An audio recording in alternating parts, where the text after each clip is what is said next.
Hello my dear शूरवीर, कैसे हैं आप सब। जी हाँ, मैं बिल्कुल ठीक हूँ और उम्मीद करता हूँ आप भी अपनी जगह कुशल मंगल होंगे। चलिए आगे बढ़ते हैं। अब हम करेंगे MCQs with important facts related to analytical reasoning. चलिए, तो हमें यहाँ पर इंपॉर्टेंट फैक्ट्स ये ध्यान रखना है कि इमेज बेस्ड क्वेश्चंस होंगे जिसमें डायग्राम दिया रहेगा, उसके बेस पर हमें आंसर फाइंड आउट करना है। और कंडीशनल बेस्ड मतलब कुछ क्राइटेरिया दिए रहेंगे, उस क्राइटेरिया को समझकर एनालाइज कर फिर हमें आंसर देना होगा। तो चलिए अब एमसीक्यूज में चलते हैं। सबसे पहले किसको कवर करेंगे? इमेज बेस्ड क्वेश्चन को। तो देखिए यहाँ पर ट्राइंगल दिया हुआ है, एक से ज्यादा है कॉम्बिनेशंस में, और हमें इसमें नंबर फाइंड आउट करने की टोटल कितने ट्राइंगल्स इसमें हैं। तो हम इसको बड़े पैमाने पर नाम देकर भी कर सकते हैं। इस ट्राइंगल को पहचानने का एकदम सिंपल तरीका है, पहले देखना है कि सिंगल ट्राइंगल्स कितने हैं, सिंपलेस्ट ट्राइंगल है ना। उसके बाद देखना है, ये तो बहुत ईजी होता है, उसके बाद देखना है कि दो कंपोनेंट वाला ट्राइंगल कितना है, जो दो ट्राइंगल एक साथ हैं, फिर तीन कंपोनेंट वाला, फिर चार वाला, पांच वाला अगर है तो। अदरवाइज मैक्सिमम 1, 2, 3 या 4 होते हैं। तो चलिए आगे बढ़ते हैं। पहले सिंपलेस्ट देख लेते हैं। 1, 2, 3, 4, 5, 6, 7, 8, 9, 10, 11, 12, 13, 14। That means 14th simplest triangle. अब हम जाएंगे, लेवल बढ़ाएंगे, दो कंपोनेंट। तो पहले बाहर का कवर करते हैं। 1, 2, 3, 4 कवर हो गया। फिर ये 5, फिर ये 6, उसके बाद ये 7, ये 8, ये 9 और ये 10।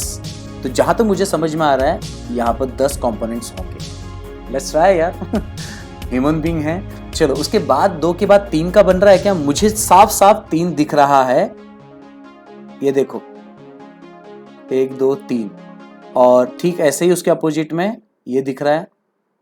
तो 2 हो गए ट्राइंगल, और ठीक ऐसे ही मुझे ये दिख रहा है। तो अगर मुझे ये दिख रहा है 3 हो गए, तो फिर ये भी दिखेगा, है ना। तो देखो जहां तक है ये टोटल 4 हो गए हैं, और इसके ऊपर तो कुछ नजर नहीं आ रहा है। तो let's see. Simplest triangle 14, wow. 2 components 10, wow. and 3 components 4. That's great. We are right. So total is 28 triangles. Pause करो, पीछे जाओ, वापस देख लो क्या प्रॉब्लम है। यही तो फायदा है वीडियोस के, है ना। चलो फिर आगे बढ़ते हैं। अपना काम आसान हो गया, फटाफट क्रैक करके आगे बढ़ना है। अब आते हैं हम असली में कंडीशनल बेस्ड क्वेश्चन, जो आपके लिए टोटली नया है। कंडीशनल बेस्ड क्वेश्चन बहुत सिंपल होते हैं। कुछ कंडीशंस के बेस पर आपको चीजों को सॉल्व करना है, ठीक है। तो यहां पर क्वेश्चन नंबर 2 में 3 सब क्वेश्चंस दिए हैं। फिलहाल हमें उन सब क्वेश्चंस पे फोकस नहीं करना है। फिलहाल हमें ये क्वेश्चन नंबर 2 क्या बोलता है और उस क्वेश्चन नंबर 2 को फुलफिल करने के लिए उसने क्या कंडीशंस दिया वो देखना है। Is that clear? तो हम चलिए क्वेश्चन नंबर 2 को पढ़ते हैं। A team of 5 is to be selected from amongst 5 boys and 4 girls. तो मतलब एक टीम बनने वाली है 5 मेंबर की। अब उस 5 के 5 लड़कियां होंगी कि 5 के 5 लड़के होंगे, या कैसा कॉम्बिनेशन होगा? ऑफ कोर्स उसके लिए कुछ बोला नहीं है, तो ये कंडीशंस, इतना तो समझ में आ गया है। अच्छा, इसमें एक अच्छा काम किया है कि बॉय के नाम एकदम सीरीज में दिया है, ए से लेकर ई तक, और गर्ल्स के नाम कितने दिए हैं? 4 दिए हैं, पी से लेकर एस तक। तो एकदम इजीली माइंड को सेट रखने के लिए। अब कंडीशंस देखो क्या दिए हैं, 5 कंडीशन दिए हैं, और इन 5 के कंडीशन के बेस पर ही हमको आगे के क्वेश्चन सॉल्व करने हैं। तो पहले कंडीशन तो अच्छे से सेट हो जाए माइंड पर। तो कंडीशन क्या दिए हैं? ए और S have to be together. मतलब ये हस्बैंड वाइफ का कॉम्बिनेशन कर लेते हैं, क्योंकि ए और एस कौन है? लड़का और लड़की। तो बोलते हैं ये हस्बैंड है और ये वाइफ है, साथ में चाहिए भाई। और कौन से टुगेदर हैं? D and Q can not be together. तो भैया ये लोग हस्बैंड वाइफ नहीं है। और क्या बोला गया है? C and E have to be together. Okay, ये हस्बैंड वाइफ है, हैव टू बी टुगेदर, ठीक है कि नहीं है। तो यहां पर ए और डी में बताया गया कि ए और एस साथ में होने चाहिए और सी और ई साथ में होने चाहिए, लेकिन सी में बोला गया कि डी और क्यू साथ में नहीं चाहिए, ठीक है। अच्छा, अब लड़कियों के बीच में भी तो 36 का आंकड़ा होता है, तो बी में बोला गया कि पी और आर को साथ में नहीं रख सकते, दोनों में 36 का आंकड़ा है, कौन किसकी जान ले लेगा पता नहीं है। और सिर्फ लड़कियों में प्रॉब्लम नहीं है, लड़का और लड़की में भी प्रॉब्लम होता है, वो ई में बोला है। आर और बी को साथ में नहीं रखा जा सकता है, ऐसा बोला गया है। देखिए, मैं काफ़ी चीज़ें स्पीड में भी बोल सकता हूँ, लेकिन हमें एग्जाम में ये सब चीज़ें बहुत ध्यान में रखनी पड़ती है। तो आप पॉज करके वापस पीछे देख सकते हैं। तो पहले हम ना इस कंडीशन को अच्छी तरीके से दिमाग में उतार लेते हैं या कागज में उतार लेते हैं। तो देखिए, ये मैंने आपके सामने रखा हुआ है एक डायग्राम, क्योंकि ये बहुत हेल्पफुल होता है। तो यहाँ पर क्या बोला गया कि कौन साथ में रहेगा और कौन साथ में नहीं रहेगा। तो रेड से रेड जो जुड़ रहे हैं वो साथ में नहीं रहेंगे और जो ग्रीन से ग्रीन जुड़ रहे हैं वो साथ में रहेंगे।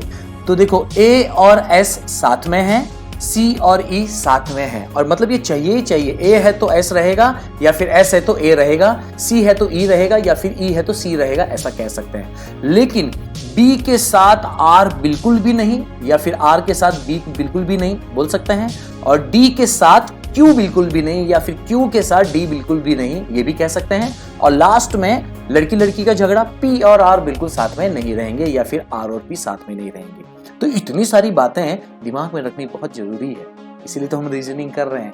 तो चलो डायग्राम हमारा बन चुका है और हमें यह पता है कि 5 लोगों की टीम है, उसमें 5 लड़के हैं और 4 लड़कियां हैं। उन्हीं 4-5 में से उठाकर एक 5 की टीम बनानी है। तो चलिए क्वेश्चंस क्या पूछे हैं।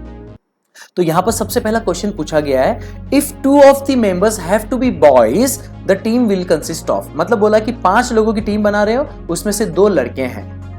मतलब यहां पर साफ समझ में आ रहा है कि रिमेनिंग 3 विल बी गर्ल्स। तो 5 लोगों में 2 लड़के और 3 लड़कियों का कॉम्बिनेशन। ठीक है, तो 5 लोग सब ऑप्शंस में दिख रहे हैं। हाँ, SPQ, SQR, SRQ, SPQ 3 लड़कियां हैं, तो बाकी लड़के हैं। बस अब हमको देखना है कि ए से लेकर डी में कौन सा सही रहेगा। तो एक एक करके कंडीशंस के बेस पर हम करते हैं। डायग्राम ऊपर है, कंडीशंस देखो, जो सही हो रहा है उसको फॉलो करो, अदरवाइज आगे बढ़ो, है ना। तो देखिए यहाँ पर ऑप्शंस क्या क्या दिए हैं। ए में ए, अच्छा ए का हमने पहले पढ़ा कि ए और एस साथ में रहने चाहिए, हस्बैंड वाइफ है। तो देखिए ए और एस साथ में है, दैट इज गुड, तो हम कैसे भी पढ़ सकते हैं। अब बी की बात करते हैं, बी को फोकस करो। बी बोलता है आर के साथ नहीं रहेगा, तो बी के साथ आर नहीं होना चाहिए, बी के साथ आर नहीं है तो कोई टेंशन नहीं है। अब पी और क्यू में फोकस करते हैं। पी और क्यू का क्या बोला गया है, पी आर के साथ नहीं रहेगा तो आर तो है नहीं, और क्यू डी के साथ नहीं रहेगा तो ये भी नहीं है। अरे तो ये भी चल जाएगा। तो फिर यहां पर तो 3 लड़कियां 2 लड़के हैं, ए में ही अपने को आंसर मिल रहा है। तो चलो देखते हैं सोल्यूशन। सोल्यूशन आपको मैंने ब्रीफ में यहां लिख कर दिया है, जरूरी नहीं कि मैं हर बार आपको ये बताऊं। फिलहाल अभी पहला क्वेश्चन है तो मैं बता देता हूं, ठीक है, बाकी आप पॉज करके देख सकते हैं। तो सोल्यूशन देखो क्या लिखा है कि अगर ए है तो एस होगा, बी है तो आर नहीं होगा, डी है तो क्यू नहीं होगा। इन बातों को ध्यान में रखना है। तो इसीलिए बी, सी और डी सुटेबल नहीं है। तो फाइनली आंसर क्या होगा, ए, जो हमने ऑलरेडी पहले ही क्रैक कर लिया है। तो आई बिलीव आपको समझा, नहीं समझा पॉज करो, पीछे जाओ, वापस देखो, कोई टेंशन नहीं है, आगे बढ़े और अच्छे से और समझ में आए। फ्रेश क्वेश्चन नंबर 2 वापस फ्रेश तरीके से करेंगे। कंडीशंस वही हैं जो ऊपर मैंने डायग्राम में दिया है। अब इन ऑप्शंस पे देखना कौन सा चीज सही है और कौन सा चीज गलत है। जो सही है उसको ले लेना है। तो चलिए क्वेश्चन पढ़ते हैं। If R be one of the members, The other members of the team are, other members मतलब R ऑलरेडी है, मतलब लड़की है ऑलरेडी एक, तो बचे कितने 4। अब 4 के लिए ये नहीं बोला है क्या कि ये लड़के होंगे कि लड़कियां होंगी, ये हमको कुछ नहीं बोला, तो हमको उससे कुछ मतलब नहीं है। हमको बस ये देखना है R के अलावा बाकी 4 जो कंडीशंस दी हैं उसमें फुलफिल बैठ रहे हैं कि नहीं बैठ रहे हैं, तो भैया ये है, नहीं बैठ रहे तो नहीं है। इज दैट क्लियर और नॉट? That's easy. तो चलो R के अलावा, लेकिन हमको सबसे पहले देखना पड़ेगा R किसके साथ हो सकता है, किसके साथ नहीं हो सकता है। तो R, यस, R में 2 एरो है, दिख रहा है रेड कलर का। R के साथ P नहीं चाहिए और R के साथ B नहीं चाहिए, मतलब R के साथ P और B नहीं हो सकते हैं, है ना। तो P और B देखो, यहाँ पर P है तो भैया ये फ्लॉप हो गया, यहाँ पर P है ये भी फ्लॉप हो गया। तो P और B के कॉम्बिनेशन में A और C ऑप्शन तो गया, तो बचा क्या, B और D, दैट इज गुड। तो अब B में देखते हैं।